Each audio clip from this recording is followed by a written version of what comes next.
ಚಿತ್ರದುರ್ಗದ ರೇಣುಕಾಸ್ವಾಮಿ ಕೊಲೆ ಪ್ರಕರಣಕ್ಕೆ ಸಂಬಂಧಪಟ್ಟಂತೆ ಒಟ್ಟಿನಲ್ಲಿ ಈ ಒಂದು ಪ್ರಕರಣದಲ್ಲಿ ಭಾಗಿಯಾಗಿದ್ದಂಥ 7 ಜನ ಆರೋಪಿಗಳು ಕೂಡ ಈಗಾಗಲೇ ಜೈಲಿನಲ್ಲಿದ್ದಾರೆ. ಈಗ ದರ್ಶನ್ಗೆ ಹಾಗೂ ಆ ಗ್ಯಾಂಗ್ಗೆ ಮತ್ತಷ್ಟು ಒಂದು ಸಂಕಷ್ಟ ಎದುರಾಕುವಂಥ ಎಲ್ಲ ಸಾಧ್ಯತೆಗಳು ಕೂಡ ಮೇಲ್ನೋಟಕ್ಕೆ ಗೊತ್ತಾಗ್ತಾ ಇದೆ. ಯಾಕಂದರೆ ಈ ಒಂದು ಪ್ರಕರಣದ 14ನೇ ಆರೋಪಿ ಆಗಿರುವಂಥ ಪ್ರದೋಷ್ ಹಾಗೂ ಆರೋಪಿ ನಂಬರ್ 8 ಹಾಗೂ 10 ಆರೋಪಿಗಳು ಎಲ್ಲರೂ ಕೂಡ ನಾವು ಮಾಫಿ ಸಾಕ್ಷಿ ಆಗ್ತೀವಿ ಅಂಥೇಳಿ ಕೋರ್ಟ್ಗೆ ಅರ್ಜಿಯನ್ನು ಕೂಡ ಸಲ್ಲಿಕೆಯನ್ನು ಮಾಡಿದ್ದಾರೆ. ಇವತ್ತು ಪ್ರದೋಷ್ ವಿಚಾರದಲ್ಲಿ ಕೂಡ ಮಾಫಿ ಸಾಕ್ಷಿ ಆಗ್ತಾನೆ, ಸತ್ಯ ಹೇಳ್ತೀನಿ ಅಂತ ಕೂಡ ಆತ ಅರ್ಜಿಯನ್ನು ಹಾಕಿದ. ಇವತ್ತು ಕೂಡ ವಾದ ಪ್ರತಿವಾದಗಳು ಕೂಡ ಸಾಕಷ್ಟು ನಡೀತಾ ಇದೆ. ಅಂದರೆ ಇಲ್ಲಿ ಮಾಫಿ ಸಾಕ್ಷಿ ಹಾಗೂ ಆತ ಹೇಳ್ತಿರುವಂಥ ಕೆಲವೊಂದಷ್ಟು ಸತ್ಯಗಳು ಯಾವುದು, ಅದ್ರ ಜೊತೆಗೆ ಮಾಫಿ ಸಾಕ್ಷಿ ಅಂದರೆ ಏನು, ಈ ಎಲ್ಲ ವಿಚಾರಕ್ಕೆ ಸಂಬಂಧಪಟ್ಟಂತೆ ಕೆಲವೊಂದಷ್ಟು ಮಾಹಿತಿಗಳು ಕೂಡ ಬೇಕಾಗಿತ್ತು. ಇದ್ರ ಬಗ್ಗೆ ಮಾತನಾಡೋದಕ್ಕೆ ನಿವೃತ್ತ ಪೊಲೀಸ್ ಅಧಿಕಾರಿ ಆಗಿರುವಂಥ SK ಉಮೇಶ್ ಅವರು ನಮ್ಮ ಜೊತೆ ಇದ್ದಾರೆ, ಮಾತಾಡಿಸ್ತಾ ಹೋಗ್ತೀರಿ. ಸರ್, ಇವತ್ತು ನೋಡ್ತಾ ಇದ್ರಿ ಇಡೀ ದಿನ ದರ್ಶನ್ ಕೇಸು, ರೇಣುಕಾಸ್ವಾಮಿ ಕೇಸ್ ವಿಚಾರದಲ್ಲಿ ಇಲ್ಲಿ ಪ್ರದೋಷ್ ಅನ್ನುವಂಥ ಆರೋಪಿ ಈ ಒಂದು ಪ್ರಕರಣದ 14ನೇ ಆರೋಪಿ ಆತ ಇವತ್ತು ಮಾಫಿ ಸಾಕ್ಷಿಯನ್ನು ಆಗ್ತೀನಿ ಅಂತೇಳಿ ಕೋರ್ಟಿಗೆ ಅರ್ಜಿಯನ್ನು ಸಲ್ಲಿಸಿದ್ದಾನೆ. ಯಾವ ರೀತಿಯಾಗಿ ಮುಂದಿನ ದಿನಗಳಲ್ಲಿ ಈ ದರ್ಶನ್, ಪವಿತ್ರ ಗೌಡ ಸೇರಿದಂತೆ ಉಳಿದ ಆರೋಪಿಗಳಿಗೆ ಕಾನೂನಾತ್ಮಕವಾಗಿ ಹೋರಾಟ ಮಾಡೋದಕ್ಕೆ ಹಿಂದೇಟಾಗುತ್ತೆ? ಯಾವ ರೀತಿಯಾಗಿ ಸಂಕಷ್ಟ ಇರ್ಬೋದು ಈ ಒಂದು ಪ್ರಕರಣದಲ್ಲಿ? ಮತ್ತೆ ನೋಡಿ, ಪ್ರಕರಣಗಳಲ್ಲಿ ಸರಪಳಿಯಂತೆ ಒಂದೊಂದೇ ಸಮಸ್ಯೆಗಳು FIR ಆದ ತಮ್ಮಿಂದನೂ ಸಹ ಸುತ್ಕೊಬಿಟ್ಟಿದ್ದಾವೆ. ಅದನ್ನು ಒಂದೊಂದು ಬಿಡಿಸೋಕೆ ಹೋದರೆ ಎರಡೆರಡು ಸುತ್ಕೊಳ್ತಾ ಇದ್ದಾವೆ. ಅವ್ರಿಗೆ ಯಾರು ಸುತ್ಕೋತಾ ಇದ್ದಾರೆ ಅಂದರೆ ಅವರೇ ಸುತ್ತಿಸ್ಕೋತಾ ಇದ್ದಾರೆ, ಬೇರೆ ಯಾರೂ ಮಾಡ್ತಾ ಇಲ್ಲ. ಅವರಾಗಿದ್ದವ್ರು ಸುಮ್ಮನೆ ಇದ್ದು ಏನೋ ತಪ್ಪಾಗೋಗಿದೆ, ಮಾಡಿಬಿಟ್ಟಿದ್ದೀವಿ, ಮಾಡಬಾರ್ದಾಗಿತ್ತು, ಇಲ್ಲ ಅದು ಏನೋ ಮಾಡೋಕ್ಕೋಗಿ ಏನೋ ಆಗೋಗ್ಬಿಡ್ತು ಅನ್ನುವಂಥ ಒಂದು ಮನಸ್ಥಿತಿನಲ್ಲಿದ್ದು ಅದೊಂದು ಪಾಶ್ಚಾತ್ತಾಪದಿಂದ ಅವರು ನಿಧಾನಕ್ಕೆ ಆಚೆ ಬಂದುಬಿಟ್ಟಿದ್ದರೆ ಇಟ್ಸ್ ಓಕೆ. ಬಟ್ ಅದರಿಂದ ಅವರು ಆಚೆ ಬರೋಕ್ಕೆ ಜಾಸ್ತಿ ಪ್ರಯತ್ನ ಪಡ್ತಾ ಇರೋದ್ರಿಂದನೇ, ಭಾಳ ಪ್ರಯತ್ನ ಪಡ್ತಾ ಇರೋದ್ರಿಂದನೇ ಇವೆಲ್ಲ ಸಾಕ್ಷಿಗಳು ಜಾಸ್ತಿ ಉಟ್ಕೊಳ್ತಾ ಇದ್ದಾವೆ ಅವ್ರ ವಿರುದ್ಧವಾಗಿ. ಎಲ್ಲಿವರೆಗೂ ಅವ್ರ ವಿರುದ್ಧವಾಗಿ ಉಟ್ಕೊಂಡು ಅಂದರೆ ಹೈಕೋರ್ಟಲ್ಲಿ ಬೇಲ್ ಸಿಗುವವರೆಗೂ ಸಹ ಒಂದು ಲೆಕ್ಕದಲ್ಲಿ ಎಲ್ಲ ಆರೋಪಿತರು ಜೈಲುಗಳಲ್ಲೇ ಇದ್ದರು.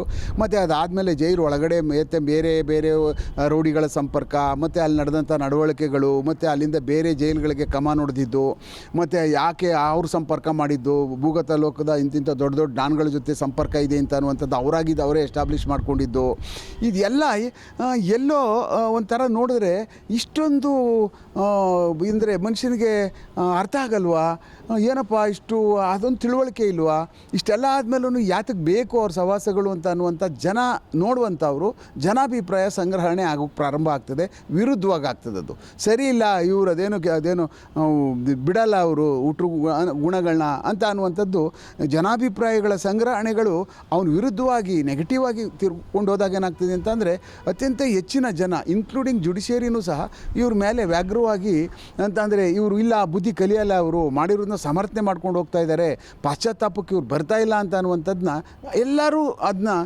ಗ್ರಹಿಸ್ಕೊಳ್ತಾರೆ. ಆ ಕಾರಣಕ್ಕೆ ಏನಾಗ್ತದೆ, ಈ ಒಂದು ಸ್ಟೇಜ್ ಒಳಗಡೆ ಅಂದರೆ ಇವಾಗಲೇ ಬೇಲ್ ಆಯಿತು, ಹೈಕೋರ್ಟ್ ಒಳಗಡೆ ಬೇಲಿಂದ ಆಚೆ ಬಂದರು, ಅವರ ಒಂದು ಏನು ವೈದ್ಯಕೀಯ ಇದರಿಂದ, ಮತ್ತು ಎಲ್ಲೋ ಬೇರೆ ಕಡೆ ಏನೋ ದೇಶಗಳಿಗೆ ಹೋಗಿ ಅಲ್ಲಿ ವ್ಯತ್ಯಾಸಗಳು ಮಾಡಿಕೊಂಡು ಮತ್ತು ಅಲ್ಲಿಂದ ದಾಖಲಾತಿಗಳು ಸಿಕ್ಕಿ ಮತ್ತು ನ್ಯಾಯಾಲಯಗಳಿಗೆ ಮತ್ತೆ ಹಾಕಿ ನ್ಯಾಯಾಲಯಗಳಿಗೂ ಸಹ ಈ ಮಾಡಿದ್ದು ಬಂದಿದ್ದೇ ಬೇರೆ ಉದ್ದೇಶಕ್ಕೆ, ಮಾಡ್ತಾ ಇರೋದೇ ಬೇರೆ ಇದು ಅನ್ನುವಂಥದ್ದು ಅವ್ರದ್ದು ಅದನ್ನು ಮನಗಂಡು ನ್ಯಾಯಾಲಯಗಳು ಅದಕ್ಕೆ ಭಾಳ ಕ್ರೋಧವನ್ನೇ ವ್ಯಕ್ತಪಡಿಸಿ ಅವ್ರದ್ದು ಬೇಲ್ನ ಕ್ಯಾನ್ಸಲೇಷನ್ ಮಾಡಿ ಮತ್ತೆ ಇವರು ಆ ಕ್ಯಾನ್ಸಲೇಷನ್ ಮೇಲೆ ಮತ್ತೆ ಸುಪ್ರೀಂ ಕೋರ್ಟ್ಗೆ ಹೋಗಿ ಮತ್ತೆ ಅಲ್ಲಿ ನ್ಯಾಯಾಲಯದಲ್ಲಿ ಇನ್ನೊಂದಷ್ಟು ಆದೇಶಗಳನ್ನ ಇವ್ರ ವಿರುದ್ಧವಾಗಿ ಪಡ್ಕೊಂಡು ಎಲ್ಲ ಆಗಿ ಒಂದು ಮಟ್ಟಕ್ಕೆ ಏನೋ ಟ್ರಯಲ್ ನಡೀತಾ ಇದೆ, ಟ್ರಯಲ್ ಬರ್ತಾ ಇದ್ದಾರೆ, ಟ್ರಯಲಲ್ಲಿ ಜನ ಏನು ಹೇಳ್ತಾವ್ರೆ, ಸಾಕ್ಷಿದಾರಗಳು ಏನು ಟ್ರಯಲ್ ಒಳಗಡೆ ಸರಿ ಹೇಳ್ತಾವ್ರ ತಪ್ಪು ಹೇಳ್ತಾ ಇದ್ದಾರಾ ಅಂತ ಅನ್ನುವಂಥದ್ದು ಒಂದು ಸ್ಟೇಜಲ್ಲಿ ಇದ್ವಿ ನಾವು.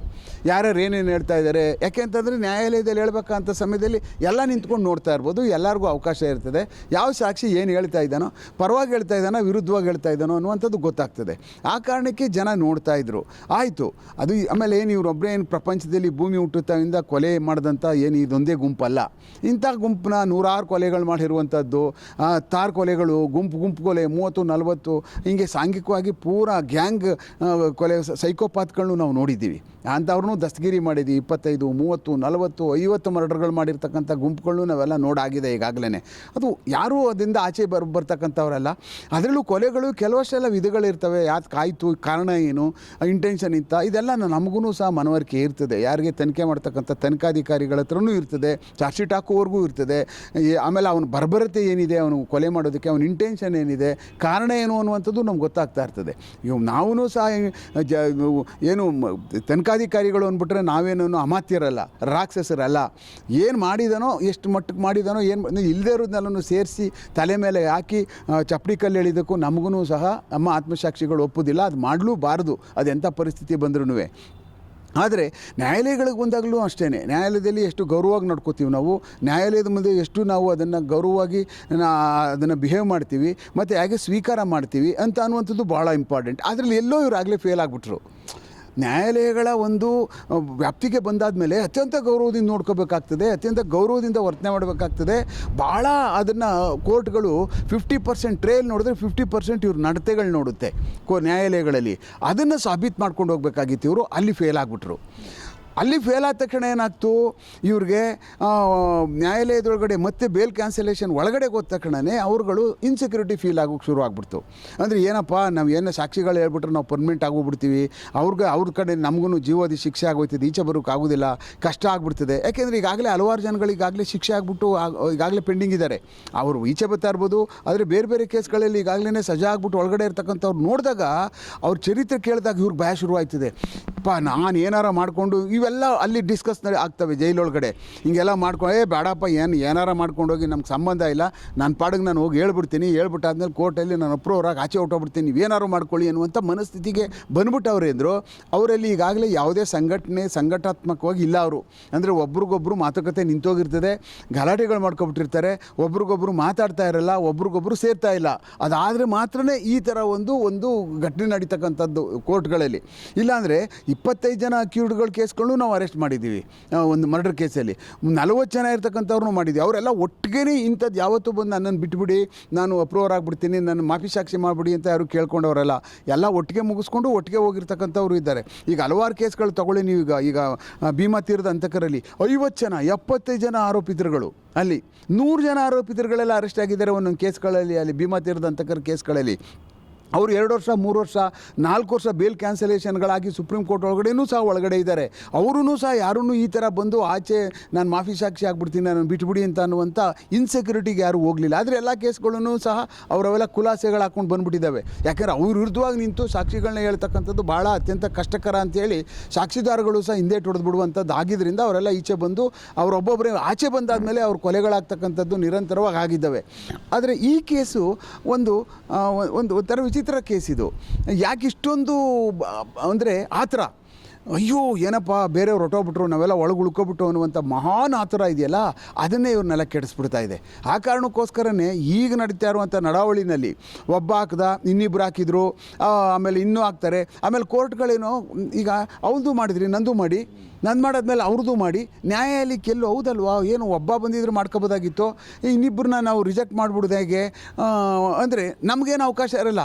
ಯಾರಿಗೆ ಡಿಫೆನ್ಸ್ ಕೌನ್ಸಿಲ್ ಅವ್ರಿಗೆ ನಾವೇನೂ ಅಪ್ಲಿಕೇಶನ್ ಹಾಕಿ ಬೇಡ ಅವ್ನು ಮಾಡೋಕ್ಕೆ ಹೋಗ್ಬಿಡಿ ನೀವು ಅಂತ ಹೇಳೋಕ್ಕೂ ನಮ್ಗೆ ಯಾವುದೇ ಅವಕಾಶ ಇರೋದಿಲ್ಲ. ಅದೆಲ್ಲ ಪ್ರಾಸಿಕ್ಯೂಷನ್ ಅವ್ರಿಗೆ ಮಾತ್ರ ಇರ್ತದೆ.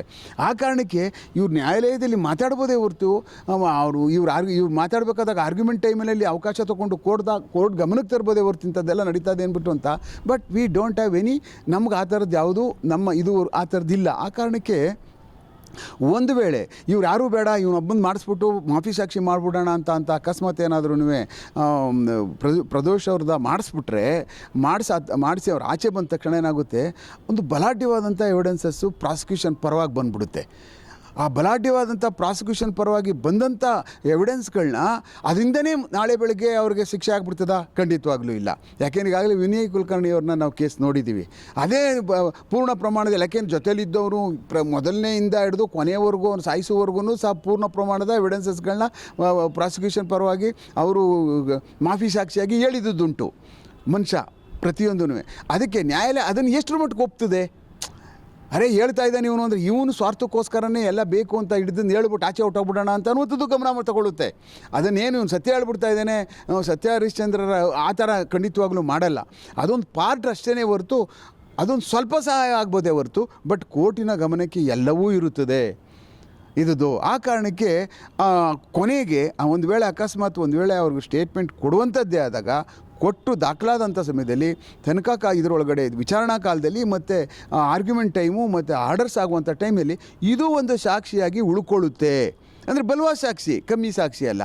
ಅವನ್ನ ಕೊಟ್ಟಿದ್ದೀವಿ ನಾವು, ಇವನು ಈ ಥರ ಹೇಳಿದ್ದಾನೆ, ಇದು ಸತ್ಯ ಪೂರ್ವಕವಾಗಿದೆ, ಇದು ಇನ್ಯಾಕೆ ನಂಬಾರ್ದು ನಾವು ಆಮೇಲೆ ನೀವು ನಂಬೇಡಿ, ಅವನು ಆಚೆ ಹೋಗೋಕೆ ಹಿಂಗೆ ಮಾಡಿದ್ದಾನೆ, ಇದೊಂದು ಷಡ್ಯಂತ್ರ ಮಾಡಿದ್ರು ಒಳಗಡೆ, ಇವರೆಲ್ಲ ಇವನನ್ನು ಒಳಗಡೆ ಇರಿಸಬೇಕು ಅನ್ನೋ ಕಾರಣಕ್ಕೋಸ್ಕರ ಅವರೆಲ್ಲ ಈ ಥರ ಮಾಡಿದ್ದಾರೆ ಅನ್ನುವಂಥದ್ದು ನಾವು ಪೂರ್ವಕವಾಗಿ ಆರ್ಗ್ಯುಮೆಂಟ್ಗಳ ಮೇಲೆ ಅದು ಬೇರೆ ಮಾಡ್ಬೋದು, ಅದು ಬೇರೆ ವಿಚಾರ. ಬಟ್ ತಲೆ ಮೇಲೆ ಮೊದಲನೇದೇ ಕಲ್ಲು ಬಿದ್ದುಬಿಡುತ್ತಲ್ಲ, ಅದನ್ನು ತಪ್ಪಿಸ್ಕೋಬೇಕಲ್ಲ. ಆ ಕಲ್ಲು ಬೀಳು, ಚಪ್ಪಡಿ ಕಲ್ಲು ತಪ್ಪಿಸ್ಕೊಂಡ್ರೆ ಹೋಗಿ ಆ ಕಲ್ಲೇನೇ ತಲೆ ಮೇಲೆ ಬಿದ್ದಾಗ ಏನಾಗುತ್ತೆ ಅಂದರೆ ಮತ್ತೆ ಅದಕ್ಕೆ ಅದು ಯಾವ ಮಟ್ಟಕ್ಕೆ ಅದು ಎಮ್ರೇಜ್ ಮಾಡುತ್ತೆ ಅನ್ನೋದು ನಮಗೆ ಕೊನೆ ಕಾಲಕ್ಕೆ ಗೊತ್ತಾಗ್ತದೆ. ಆ ಕಾರಣಕ್ಕೆ ಪ್ರಾಸಿಕ್ಯೂಷನ್ಗೆ ಎಲ್ಲೋ ಒಂದು ಕಡೆ ಸಪೋರ್ಟ್ ಆಗ್ತದೆ ಅಂತ ನಮ್ಗೆ ಅನ್ನಿಸ್ತದೆ.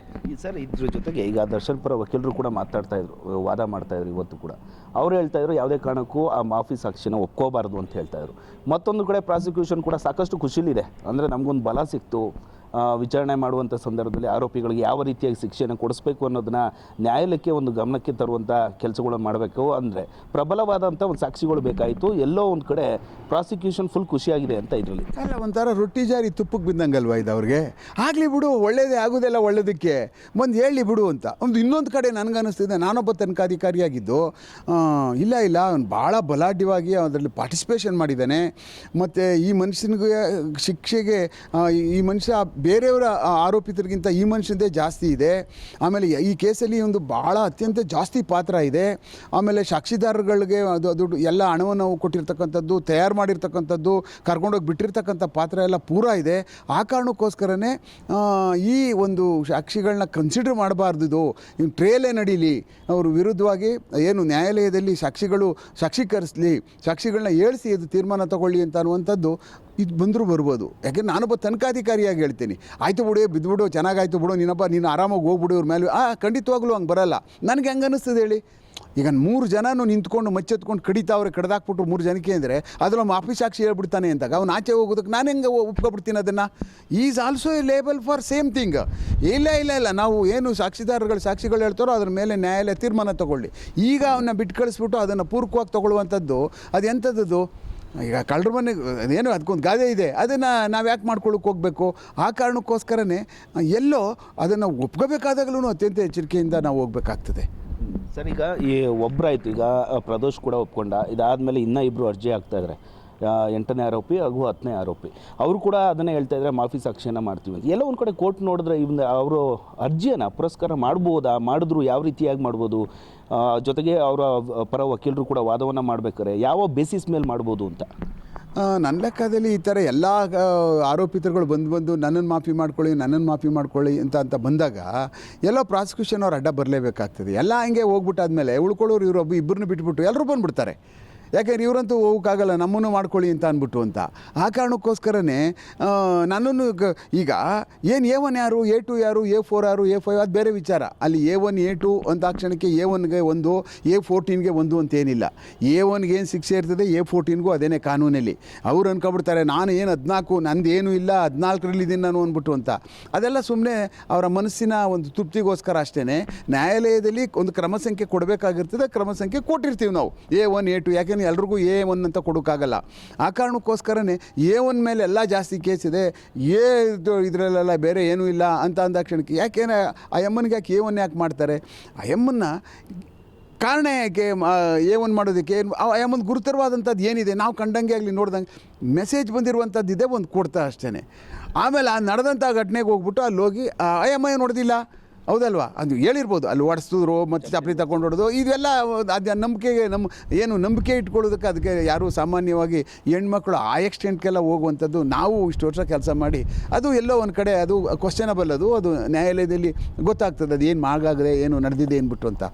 ಆದರೆ ಥರ ಎಲ್ಲ ಆರೋಪಿತರುಗಳು ನಾಳೆ ದಿವಸ ಪ್ರಾರಂಭ ಮಾಡಿಬಿಡ್ತಾರೆ, ನನ್ನನ್ನು ಸಾಕ್ಷಿ ಮಾಡಿ ನನಗೆ ಆಚೆ ಕಳಿಸಿ ಅಂತ. ಈಗಿರೋ ಮರ್ಡರ್ ಕೇಸ್ಗಳವರೆಲ್ಲ ಈ ಥರ ಪ್ರಾರಂಭ ಮಾಡೋದಕ್ಕೆ ಇದೊಂದು ನನ್ನ ಲೆಕ್ಕದಲ್ಲಿ ಎಲ್ಲೋ ಒಂದು ದಾರಿ ಮಾಡಿಕೊಟ್ಟಂಗೆ ಆಗ್ಬಿಡ್ತದೆ. ಬರೀ ನ್ಯಾಯಾಲಯದ ಕಲಾಪಗಳು ಬರೀ ಇದೇ ನಡೀದೆ ಜಾಸ್ತಿ ಆಗೋಗ್ಬಿಡ್ತದೆ. ಆ ಕಾರಣಕ್ಕೆ ಇದೊಂದು ನ್ಯಾಯಾಲಯಗಳಿಗೂ ಈ ಥರದ್ದು ಬಂದಾಗ ಒಂದು ಚಾಲೆಂಜು, ಮತ್ತು ಸಾಕ್ಷಿದಾರರು ಮತ್ತು ಪ್ರಾಸಿಕ್ಯೂಷನ್ ಅವ್ರಿಗೂ ಒಂದು ಚಾಲೆಂಜು. ಅದನ್ನು ಹೆಂಗೆ ಅದನ್ನು ನಿಗ್ರಹಿಸ್ತಾರೆ ಭಾಳ ಸಿಸ್ಟಮೆಟಿಕ್ಕಾಗಿ ಅಂತ ಡಿಫೆನ್ಸ್ ಕೌನ್ಸಿಲ್ ಅವ್ರಿಗೂ ಒಂದು ಒಂದು ಚಾಲೆಂಜು. ಈ ಮೂರು ಚಾಲೆಂಜ್ಗಳ ಮಧ್ಯೆ ಹೇಗಾಗ್ತದೆ ಅಂತ ಅನ್ನುವಂಥದ್ದು ನಾವು ಕಾದು ನೋಡಬೇಕಾಗಿದೆ.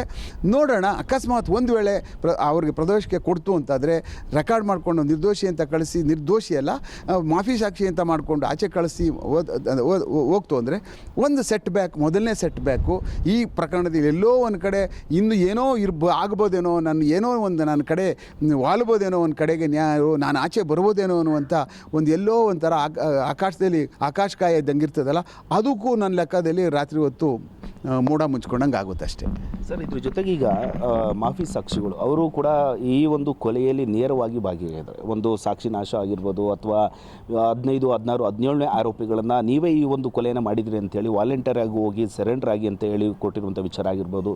ಎಲ್ಲ ವಿಚಾರದಲ್ಲೂ ಕೂಡ ಅವರು ಮಾಡಿರುವಂಥ ತಪ್ಪನ್ನು ಇವತ್ತು ಮಾಫಿ ಸಾಕ್ಷಿ ಹೇಳುವ ಮೂಲಕವಾಗಿ ಅವರೇ ಒಪ್ಕೊಂಡಂಗೆ ಆಗುತ್ತೆ.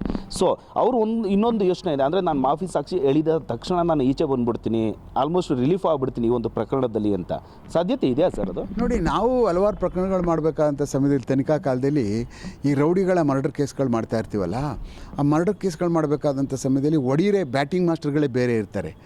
ಆಮೇಲೆ ಅದಕ್ಕೆ ಇನ್ನೊಂದು ಇವ್ರನ್ನ ಆರೋಪಿತರನ್ನೆಲ್ಲ ರೆಡಿ ಮಾಡಿಕೊಂಡು ಅವ್ರ ಮನೆಯವ್ರಿಗೆಲ್ಲ ಒಪ್ಪಿಸಿ, ಪಾಪ ಬಡತನ ಇರ್ತದೆ, ಅವ್ರಿಗೆ ಊಟಕ್ಕೆ ಕಷ್ಟ ಇರ್ತದೆ, ಆಮೇಲೆ ಅವ್ರು ಒದಕೆ ಹಾಕೊಳ್ಳೋಕ್ಕೆ ಬೆಡ್ಶೀಟ್ಗೆ ಕಷ್ಟ ಇರ್ತದೆ, ಅಂಥವ್ರನ್ನ ಪತ್ತೆ ಮಾಡಿ ಒಂದು ಗುಂಪು ಇಟ್ಕೊಂಡಿರ್ತಾರೆ. ಅವ್ರನ್ನ ಪೊಲೀಸ್ ಠಾಣೆಯಲ್ಲಿ ರೆಡಿ ಮಾಡ್ಕೊಂಡು ಎಲ್ಲೋ ಒಂದು ಕಡೆ ಇಟ್ಕೊಂಡು ನಾವು ಮಾಡಿ ಸರ್ ಎಲ್ಲ ಇದ್ದಾರೆ, ಹಿಡಿದ್ಬಿಟ್ಟು ಕಳಿಸ್ಕೊಟ್ಬಿಡಿ ಸರ್, ಎಲ್ಲ ಇಂಥ ಕಡೆ ಇದ್ದಾರೆ ಹಾಗೆ ಅಂತೇಳಿ ಸೆಟಪ್ ಮಾಡಿಕೊಂಡು ಅವ್ರನ್ನ ದಸ್ತಗಿರಿ ಮಾಡಿಬಿಟ್ಟು ಅಂಥ ಅಮಾಯಕರುಗಳನ್ನ ರೌಡಿಗಳ ಮರ್ಡರ್ ಕೇಸ್ಗಳಲ್ಲಿ ಒಳಗಡೆ ಹೋಗಿ ಸೇರ್ಕೊಬಿಡ್ತಾರೆ. ಅವರು ಮಾಡಿರೋರೇ ಬೇರೆ, ಬಟ್ ಜೈಲಿಗೆ ಹೋಗಿ ಒಪ್ಕೊಂಡು ಎಲ್ಲ ಕೊಟ್ಬಿಡ್ತಾರೆ. ಬಟ್ಟೆಗಳು ನೋಡಿ ಸರ್ ನಮ್ದು ಇದು ನೋಡಿ ಸರ್, ಈ ಕಡ್ದಾಕಿರೋದು ಮಚ್ಚಗಳು ಇಲ್ಲಿದೆ ಬನ್ನಿ ಸರ್ ತೋರಿಸ್ಕೊ, ಯಾಕೆಂದರೆ ಎಲ್ಲ ಮಾಡ್ಕೊಂಡಿರ್ತಾರೆ, ಅವ್ರು ತೋರಿಸ್ಬಿಟ್ಟಿರ್ತಾರೆ, ಎಲ್ಲ ಸ್ಟೀರಿಯೋ ಟೈಪ್ ಅವ್ರು ಹೇಳ್ಬಿಟ್ಟಿರ್ತಾರೆ. ಬಂದ ತಕ್ಷಣವೇ ನಾವು ಮೊದಲನೇದಾಗಿ ಇವ್ರು ಭಾಗವಹಿಸಿದ್ರಾ ಇಲ್ವಾ ಅಂತ ಅನ್ನುವಂಥ ತೀರ್ಮಾನ ಮಾಡ್ತಕ್ಕಂಥವ್ರು ನಾನು, ಬೇರೆ ಯಾರೂ ಮಾಡಲ್ಲ. ಒಂದು ವೇಳೆ ಅವ್ರು ಭಾಗವಹಿಸಿಲ್ಲ, ಇದರಲ್ಲಿ ಬಂದಿದ್ದಾರೆ ನಮ್ಮ ಹತ್ರ, ಏನು ಕಾರಣಕ್ಕೆ ಬಂದರೂ ಬಡತನ, ನಾಲ್ಕು ತಲೆ ಮೇಲೆ ಸರಿಯಾಗಿ ಕೊಟ್ಟು ಅವ್ರಿಗೆ ರಿಪೇರಿಗಳು ಮಾಡಿಬಿಟ್ಟು ಅವ್ರನ್ನ ಓಡಿಸ್ತಕ್ಕಂಥ ಜವಾಬ್ದಾರಿ ನಮ್ದಿರ್ತದೆ.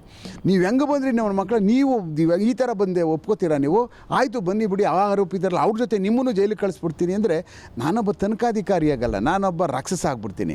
ಆ ಕಾರಣಕ್ಕೆ ಹಲವಾರು ವಿಧದಲ್ಲಿ ಸಮಾಜದಲ್ಲಿ ಬೇರೆ ಬೇರೆ ಬೇರೆ ಕಷ್ಟದ ರೂಪ, ಸಮಸ್ಯೆಗಳ ರೂಪ ಹೊತ್ಕೊಂಥ ಮನುಷ್ಯ ಈ ಸಮಾಜದಲ್ಲಿದ್ದಾರೆ.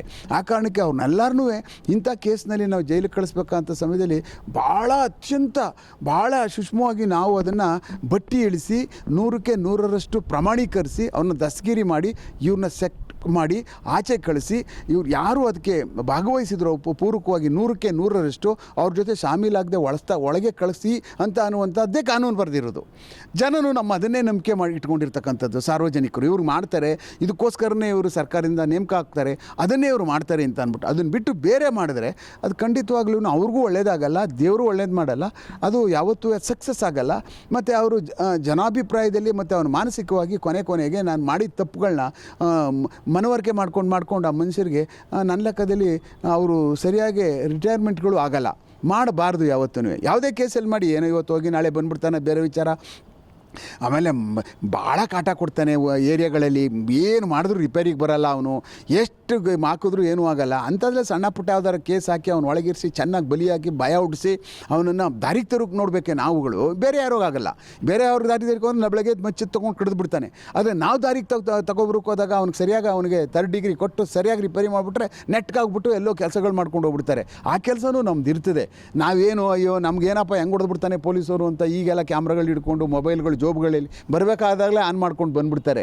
ಅದು ಸಮಾಜಕ್ಕೆ ಏನಾಗ್ತದೆ ಅಂತಂದರೆ ಈ ಥರದ್ದೆಲ್ಲ ನಮ್ಮಲ್ಲಿ ಅತ್ಯಂತ ಹೆಚ್ಚಿಗೆ ಜನಸಂಖ್ಯೆ ಇರೋದ್ರಿಂದ, ಭಾಳ ಅತ್ಯಂತ ವೇಗವಾಗಿ ಜನಸಂಖ್ಯೆ ಬೆಳೀತಾ ಇರೋದ್ರಿಂದ ಇಂಥ ಅಪರಾಧಗಳನ್ನ ನಾವುಗಳೇ ಆದಷ್ಟು ನಾವು ಅದನ್ನು ತಡೆಯುವಂಥದ್ದು ಮತ್ತು ಅದಕ್ಕೆ ಸರಿಯಾದಂಥ ಕ್ರಮಗಳನ್ನ ಜರುಗಿಸ್ತಕ್ಕಂಥದ್ದನ್ನ ಮಾಡ್ಕೊಂಡು ಹೋದಾಗ ಏನಾಗ್ತದೆ ಅಂದರೆ ನನ್ನ ಅಭಿಪ್ರಾಯದಲ್ಲಿ ಒಂದು ಸ್ವಚ್ಛ ಸಮಾಜ ಮತ್ತು ಇಂಥದ್ದಾದಾಗ ಅವರೇ ಸ್ವಯಂಕೃತ ಅಪರಾಧಗಳ ಒಂದೊಂದೇ ಮಾಡ್ಕೊಂಡು ಹೋಗುವಂಥ ಸಮಯದಲ್ಲಿ ಮಾಡ್ಕೊಂಡು ಹೋಗುವಂಥದ್ದು ಸಹ ನಾವುಗಳು ಅತ್ಯಂತ ಎಚ್ಚರಿಕೆಯಿಂದ ಪೊಲೀಸ್ ಅಧಿಕಾರಿಗಳು ಮುಂದೆ ತನಿಖೆಗಳು ನಮಗೆ ಬರ್ಬೋದು. ನಾನೀಗ ಆಚೆ ಬಂದುಬಿಟ್ಟಿದ್ದೀನಿ, ಆದರೆ ಬೇರೆ ಅಧಿಕಾರಿಗಳು ಇಂಥ ತನಿಖೆಗಳು ಅವ್ರಿಗೂ ಬರ್ಬೋದು, ನಾಳೆ ಚಾಲೆಂಜಸ್ ಬರ್ತವೆ. ಆದರೆ ಇಂಥವನ್ನೆಲ್ಲನೂ ನಮ್ಮ ಅಧಿಕಾರಿಗಳು ಈ ಒಂದು ಕೇಸ್ನ ಪೂರ್ಣ ಪ್ರಮಾಣದಲ್ಲಿ ಒಂಥರ ಎನ್ಸೈಕ್ಲೋಪೀಡಿಯಾ ಥರ, ಭಗವದ್ಗೀತೆ ಥರ ಇಟ್ಕೋಬೇಕಿದ್ನ ಹೆಂಗೆ ಆಗ್ತು ಈ ಕೇಸು, ನಾನೇನಾರು ಹೆಚ್ಚು ಕಡಿಮೆ ಎಲ್ಲರೂ ಮಾಡಿದ್ರೆ ನಾನು ಹಿಂಗೆ ಕೆಲಸ ಕಳ್ಕೊಬಿಡ್ತೀನಿ ಅನ್ನುವಂಥ ಭಯ ಎಲ್ಲ ಆ ಥರ ಒಂದು ಇದರಲ್ಲಿ ತನಿಖೆ ಮಾಡಬೇಕಾಗ್ತದೆ. ನಾನು ತನಿಖೆ ಮಾಡಿಬಿಟ್ಟೆ ಅಂದರೆ ಇನ್ಯಾರು ತನಿಖೆ ಮಾಡಿದ್ರೆ ಅದು ಬಿಟ್ಟು ಸುಳ್ಳು ಇರುವಂಗೆ ಇಲ್ಲ ಅನ್ನೋ ಥರದಲ್ಲಿ ಆತ್ಮಸಾಕ್ಷಿಯಾಗಿ ತನಿಖೆ ಮಾಡಬೇಕು. ಆವಾಗಲೇ ಇಂಥ ತನಿಖೆಗೆ ಎಲ್ಲೋ ಒಂದು ಕಡೆ ನ್ಯಾಯ ಸಿಗ್ತದೆ. ಮತ್ತು ಈ ಥರ ನ್ಯಾಯಾಲಯದಲ್ಲಿ ಹಲವಾರು ತಿರುವುಗಳು ತೊಗೊಂಡು ಹೋಗ್ತಾ ಇರುವಂಥ ಸಮಯದಲ್ಲಿ ಒಂದು ಕೇಸಲ್ಲಿ ಒಬ್ಬ ಮುಖ್ಯ ಆರೋಪಿ ಆಚೆ ಬರ್ತಾವನೆ ಎಂದಾಗ್ಲೂ ಪ್ರಾಸಿಕ್ಯೂಷನ್ ಅವರು ಅದನ್ನು ಯೋಚನೆ ಮಾಡಬೇಕಾಗ್ತದೆ. ಅಕಸ್ಮಾತು ಬಿಟ್ಟು ಅವನು ಆಚೆ ಹೊಟ್ಟೋಗ್ಬಿಡ್ತಾನೆ ಅಂದರೆ ಹೆಂಗಿದು ಅಂತಲೂ ಭಾಳ ಎಲ್ಲದನ್ನೂ ಯೋಚನೆ ಮಾಡಬೇಕಾಗ್ತದೆ. ಆಯಿತು ಬಿಡು, ರೊಟ್ಟಿ ಜಾರ್ ತುಪ್ಪಕ್ಕೆ ಬಿದ್ದುಬಿಟ್ಟು ಬಿಡು, ಆಯಲ್ಲ ಬಂದವರೆಲ್ಲ ಹೋಗಲಿ ಬಿಡು, ಯಾರೋ ಒಂದಿಬ್ಬರು ನಥಿಂಗ್ ಡೂಯಿಂಗ್, ನೋಡೋಣ, ವಿಲ್ ವೆಯ್ಟ್ ಆ್ಯಂಡ್ ವಾಚ್. ಇದು ಅಕಸ್ಮಾತ್ ಆದರೆ ಸೆಟ್ ಬ್ಯಾಕ್ ಆಗ್ತದೆ ದರ್ಶನ್ ಅವ್ರ ಕೇಸ್ಗೆ. ಸರಿ, ಅದೇ ಹೇಳಿದೆ. ಈಗ ಈ ವ್ಯಕ್ತಿ ಇರ್ಬೋದು ಪ್ರದೋಷ್, ಆತ ಕೂಡ ಮಾಫಿ ಸಾಕ್ಷಿ ಹೇಳ್ತೀನಿ ಅಂತ ಹೇಳಿದ್ನಲ್ಲ, ಆತನ ಆದಮೇಲೆ ಮುಂದಿನ ದಿನಗಳಲ್ಲಿ ಆತನಿಗೆ ನಿಜಕ್ಕೂ ಈಚೆ ಬರೋದಕ್ಕೆ ಒಂದು ಅವಕಾಶ ಸಿಗುತ್ತಾ, ಅಥವಾ ಈ ಒಂದು ಪ್ರಕರಣದಲ್ಲಿ ಆತ ನೇರವಾಗಿ ಭಾಗಿಯಾಗಿರೋದ್ರಿಂದ ಆತನಿಗೆ ಶಿಕ್ಷೆಯ ಪ್ರಮಾಣ ಎಷ್ಟು ಆಗ್ಬೋದು? ಈ ಥರ ಸಾಕಷ್ಟು ಒಂದು ಕುತೂಹಲ ಇದೆ ಸರ್, ಯಾವ ರೀತಿ ಆಗ್ಬೋದು ಅಂತ. ನೋಡಿ, ಮಾಫಿ ಸಾಕ್ಷಿ ಅಂದ್ರೇ ಅದು. ಈಗ ನಾನು ಹೇಳ್ತೀನಿ, ನಾನು ಪೂರ್ಣ ಪ್ರಮಾಣದಲ್ಲಿ ನನ್ನನ್ನು ಮಾಫಿ ಮಾಡಿ ನಾನು ಆಚೆ ಹೋಗ್ತೀನಿ, ನಾನೆಲ್ಲ ಹೇಳ್ತೀನಿ, ಇವತ್ತು ಹೇಳಿದ್ದೀನಿ, ನಾಳೆ ಬಂದು ಕೋರ್ಟಲ್ಲಿ ನಾನು ಸಾಕ್ಷೀಕರಿಸ್ತೀನಿ, ನಾನು ಇಂಥದ್ದೆಲ್ಲ ಮಾಡಿಬಿಟ್ಟಿದ್ದೀನಿ, ನಾನು ತಪ್ಪು ಒಪ್ಕೋತಾ ಇದ್ದೀನಿ. ತಪ್ಪು ಒಪ್ಕೊಳ್ಳೋದು ಬೇರೆ, ನನ್ನನ್ನು ಅಪ್ರೂವರಾಗಿ ಮಾಡ್ಕೊಳ್ಳಿ, ಈ ಕೇಸಿಗೆ ನಾನು ಸಪೋರ್ಟ್ ಮಾಡ್ತೀನಿ, ನನ್ನನ್ನು ಬಿಡಿ ಅಂತ ಅನ್ನುವಂಥ ನನ್ನ ಲೆಕ್ಕದಲ್ಲಿ ಎಲ್ಲೋ ಈ ಥರ ಜಾಸ್ತಿ ಆದಾಗ ಎಲ್ಲೋ ಬ್ಲ್ಯಾಕ್ ಮೇಲಿಂಗ್ ಮಾಡ್ದಂಗೆ ಅಂತ ಅಂದರೆ ನಾನು ಹೇಳ್ಬಿಡ್ತೀನಿ ಎಲ್ಲನೂ, ನನ್ನನ್ನು ಬಿಟ್ಬಿಡಿ, ಅವ್ರು ಏನಾರು ಮಾಡ್ಕೊಳ್ಳಿ ಅಂತ ಹೇಳಿದಾಗ ಇದೊಂದು ಕಾಂಪಿಟೇಷನ್ ಆಗಿಬಿಟ್ರೆ ನಾನು ಹೇಳ್ತೀನಿ ಅವ್ರು ಒಳಗಡೆ ಇದ್ಬಿಡ್ಲಿ, ನಾನು ಆಚೆ ಹೋಗ್ಬಿಡ್ಬೇಕು ಅನ್ನುವಂಥದ್ದಾದಾಗ ಅದೂ ಸಹ ಎಲ್ಲೋ ಒಂದು ನಡೆ ಇದೆಯಲ್ಲ, ಈಗ ಪ್ರಾರಂಭ ಆಗಿದೆಯಲ್ಲ, ಇದು ಒಂದು ದಿವಸಕ್ಕೆ ದೊಡ್ಡ ಮಾರ್ಕ ಆಗ್ಬೋದು. ಎಲ್ಲ ಇರ್ತಕ್ಕಂಥವರೆಲ್ಲ ಜೈಲಲ್ಲಿರುವಂಥವರೆಲ್ಲ ಇರ್ತಕ್ಕಂಥವ್ರು ಒಬ್ಬೊಬ್ಬರೇ ಈ ಥರ ಕೇಸ್ಗಳನ್ನ ಡೆಂಟ್ ಮಾಡಿಕೊಂಡು ಆಮೇಲೆ ಆ ಕೇಸ್ಗಳನ್ನ ಆಚೆ ಹೋಗ್ಬಿಡೋಕ್ಕೋಸ್ಕರನೇ ಆ ಕಾಂಪಿಟೀಷನಲ್ಲಿ ಈ ಥರ ಒಳಗಡೆಗೆ ಒಂಥರ ಏನು ಕಂಬಳದಲ್ಲಿ ಓಡ್ತಾರಲ್ಲ ಆ ಥರ ಈಚೆ ಬರೋದಕ್ಕೆ ನಾನು ಹೇಳ್ಬಿಡ್ತೀನಿ, ನಾನು ಬಚಾವಾಗ್ಬಿಟ್ರೆ ಸಾಕು ಅಂತ ಅನ್ನುವಂಥದ್ದು. ಅಕಸ್ಮಾತ್ ಆ ಕೇಸಲ್ಲಿ ಇನ್ನೋಸೆಂಟ್ಗಳಿತ್ತು ಅಂದರೆ ಇರಲ್ಲ. ನಾವು ತನಿಖೆ ಮಾಡಿದಂಥ ಸಮಯದಲ್ಲಿ ಖಂಡಿತವಾಗ್ಲೂ ಇನ್ನೋಸೆಂಟ್ ಅಂತ ಅನ್ನೋ ಪ್ರಶ್ನೆ ಬರಲ್ಲ. ಒಂದು ವೇಳೆ ಅವ್ರಿಗೆ ಡಿಫೆನ್ಸ್ ಏನಿರ್ತದಲ್ಲ, ಅವ್ರನ್ನ ಪ್ರೊಟೆಕ್ಟ್ ಮಾಡ್ಕೊಳ್ಳುವಂಥ ಒಂದು ಶೀಲ್ಡೇ ಡ್ಯಾಮೇಜ್ ಆಗಿಬಿಡುವಂಥದ್ದಾದಾಗ ಎಲ್ಲೋ ಒಂದು ಕಡೆ ಸಮಾಜದ ಸ್ವಾಸ್ಥ್ಯ ಅಂತ ಏನು ಅಂತೀವಲ್ಲ ನಾವು, ಅದು ಆರೋಗ್ಯಕರವಾಗಿಯೂ ನೋಡಬೇಕಲ್ಲ, ಎಲ್ಲ ಅಂಗಗಳು ನೋಡಬೇಕಾಗ್ತದೆ, ನ್ಯಾಯಾಂಗ, ಕಾರ್ಯಾಂಗ, ಎಕ್ಸಿಕ್ಯೂಟಿವ್ ಎಲ್ಲನೂ ಸರಿಸಮವಾಗಿ ನೋಡಬೇಕಾಗ್ತದಲ್ಲ. ಅದರಿಂದ ಇದನ್ನು ಭಾಳ ಅತ್ಯಂತ ನನ್ನ ಲೆಕ್ಕದಲ್ಲಿ ನ್ಯಾಯಾಲಯ ಈ ಅರ್ಜಿನ ಗ್ರಹಿಸ್ತದೆ ಅಂತ ನಂಗೆ ಅನ್ನಿಸ್ತದೆ. ಸರಿ, ಕೊನೆಯದಾಗಿ ಈಗ ಆಗ್ತಿರುವಂಥ ಬೆಳವಣಿಗೆ ಅಂದರೆ ಇಲ್ಲಿ ಮೇಲ್ನೋಟಕ್ಕೆ ದರ್ಶನ್ಗೆ ಈ ಬೇಲ್ ತೊಗೊಂಡು ಈಚೆ ಬಂದರೆ ಸಾಕು ಅನ್ನುವಂಥ ಸಾಕಷ್ಟು ಇಂಟ್ರೆಸ್ಟ್ ಇದೆ, ಜೊತೆಗೆ ಯಾವಾಗ ಈ ಒಂದು ಮುಕ್ತಿ ಸಿಗುತ್ತೆ ಅನ್ನುವಂಥ ಯೋಚನೆ ಕೂಡ ಸಾಕಷ್ಟಿದೆ. ಆದರೆ ಈಗ ಆಗ್ತಿರುವಂಥ ಡೆವಲಪ್ಮೆಂಟ್ಸ್ನಲ್ಲಿ ದರ್ಶನ್ಗೆ ಎಲ್ಲೋ ಒಂದು ಕಡೆ ಸ್ಟೆಪ್ ಬ್ಯಾಕ್ ಆಯಿತು ಅಂತ ಅನ್ಕೋತಾನೆ, ಒಂದು ಪೆಟ್ಟು ಜೋರಾಗಿ ಬಿತ್ತಾ? ನೋಡಿ, ಇದೆಲ್ಲ ನೋಡ್ತಾ ಇದ್ದಾಗ ಏನಾಗ್ತಾ ಇದೆ, ನಮಗನ್ನಿಸ್ತದೆ ಇದೆಲ್ಲ ಇಷ್ಟೊಂದು ಅತ್ಯಂತ ಜಾಸ್ತಿ ಆತುರತೆ ಆಗಿಬಿಟ್ಟಿದೆ. ಬೇಲ್ ಸಿಕ್ಕಾದ್ಮೇಲೆ ಈಚೆ ಬಂದಾದ್ಮೇಲೆ ಏನಾಗಿದೆ, ಏನಾದರೂ ಮಾಡಿ ಆಚೆ ಹೋಗ್ಬೇಕು, ನಾವು ಒಳಗಿರೋಕ್ಕಾಗಲ್ಲ, ಬದುಕೋಕ್ಕಾಗಲ್ಲ, ಇದ್ದರೆ ಎಷ್ಟಾದರೂ ಮಾಡಿ ಏನಾದರೂ ಖರ್ಚಾಗಲಿ ನಾವು ಯಾವ ಕೋರ್ಟ್ ಆದ್ರಾಗಲಿ ಹೋಗಲೇಬೇಕು ಅನ್ನುವಂಥ ಅತ್ಯಂತ ಆತುರತೆ ನಮಗೆ ಈ ಅಪ್ಲಿಕೇಶನಿಂದ ಗೊತ್ತಾಗ್ತಾ ಇದೆ. ಎಷ್ಟು ಬೇಗ ಅವ್ರು ಆತುರತೆ ಪಡ್ತಾವ್ರೆ, ಎಷ್ಟು ಅವ್ರಿಗೆ ಮಾನಸಿಕವಾಗಿ ಅವ್ರಾಗಲಿ ಕುಗ್ಗೋಗ್ಬಿಟ್ಟವ್ರೆ, ಆಮೇಲೆ ಏನಾದರೂ ಆಗಲಿ ಯಾರಿಗಾದ್ರೂ ಏನಾದರೂ ಆಗಲಿ ನಾಚೆ ಹೋಗ್ಬಿಡ್ಬೇಕು ಅನ್ನುವಂಥ ಮನಸ್ಥಿತಿಗೆ ಇಳಿದುಬಿಟ್ಟವ್ರೆ ಅಂದರೆ ಅವರ ಸಾಂಘಿಕ ಹೋರಾಟ ಮುಗೀತು. ಅವರೆಲ್ಲ ಈಗ ಯಾರೂ ಒಟ್ಟಿಗಿರಲ್ಲ ಈಗ. ಆದರೆ ಈಗ ಒಟ್ಟಿಗೆ ಅಂದರೆ ನ್ಯಾಯಾಲಯದಲ್ಲಿ ಅವರು ಹೋರಾಟ ಮಾಡಲೇಬೇಕಾಗ್ತದೆ. ಆದರೆ ಎಲ್ಲೋ ಒಂದು ಕಡೆ ಇವರೆಲ್ಲ ಈ ಅಪ್ಲಿಕೇಶನ್ ಹಾಕ್ಕೊಂಡು ಈ ಥರ ಬಂದವ್ರೆ ಎಂದಾಗ ಪ್ರಾಸಿಕ್ಯೂಷನ್ ಅವ್ರಿಗೂ ಸಹ ಈ ಒಂದು ಪ್ರಾಸಿಕ್ಯೂಷನ್ ಅವ್ರಿಗೇನು ಅಂದರೆ ಇವರಿಂದ ಏನು ಉಪಯೋಗ ಆಗಲ್ಲ. ಒಂದು ವೇಳೆ ಈಗ ಒಳಗಡೆ ಇರ್ತಕ್ಕಂಥ ಆರೋಪಿಗಳಿಂದ ಏನು ಉಪಯೋಗ ಏನಾಗಲ್ಲ. ಆಗುವಂಥದ್ದಾದರೆ ಸಾಕ್ಷಿದಾರಗಳಿಂದನೇ ಆಗಬೇಕು, ಆಚೆ ಇರ್ತಕ್ಕಂಥ ಸಾಕ್ಷಿದಾರಗಳಿಂದನೇ ಆಚೆ ಆಗಬೇಕು. ಒಂದು ವೇಳೆ ಅಕಸ್ಮಾತ್ ಪ್ರದೀಪ್ ಹೇಳ್ದ ಆಚೆ ಹೋದ, ಅಕಸ್ಮಾತ್ ಅವನೇ ಇನ್ನೇನಾದರೂ ಬೇರೆ ಮಾಡೋಕ್ಕೆ ಹೋದರೆ, ಈ ಬೇರೆ ಸಾಕ್ಷಿಗಳೆಲ್ಲ ಇದ್ದಾರಲ್ಲ, ಇನ್ನು ಟ್ರಯಲ್ ನಡೀತಾ ಇದೆಯಲ್ಲ, ಇಲ್ಲಿ ಇವತ್ತು ಹೇಳ್ತೀನಿ ನಾಳೆ ಆಚೆ ಹೋಗ್ತೀನಿ, ಇದೆಲ್ಲ ನಮ್ಮ ನ್ಯಾಯಾಲಯ ಗಣನೆಗೆ ತೊಗೊಳುತ್ತೆ. ಅದು ಅಷ್ಟು ಸುಲಭಕ್ಕೆ ನ್ಯಾಯಾಲಯ ಸುಮ್ಮನೆ ಭಾಳ ವೇಗಕ್ಕೆ ತೊಗೊಬಿಟ್ಟು ಆಯಿತು ಹೇಳ್ಬಿಟ್ಟು ಹೊಟ್ಟೋಗ್ಬಿಡಪ್ಪ ನೀನು ಅನ್ನುವಂಥ ನನ್ನ ಲೆಕ್ಕದಲ್ಲಿ ಅಷ್ಟು ಸುಲಭಕ್ಕೆ ನ್ಯಾಯಾಲಯಗಳು ಬಿಡಲ್ಲ ಅಂತ ಅನ್ನಿಸ್ತದೆ. Thank you. ಎಸ್, ಇವಿಷ್ಟು ನಿವೃತ್ತ ಪೊಲೀಸ್ ಅಧಿಕಾರಿ ಆಗಿರುವಂಥ SK ಉಮೇಶ್ ಅವರ ಮಾತುಗಳು. ಕ್ಯಾಮ್ರಾಮನ್ ಶ್ರೀನಿವಾಸ್ ಜೊತೆ ಅಜಯ್ ಗೌಡ, ರಾಜ್ ನ್ಯೂಸ್, ಬೆಂಗಳೂರು.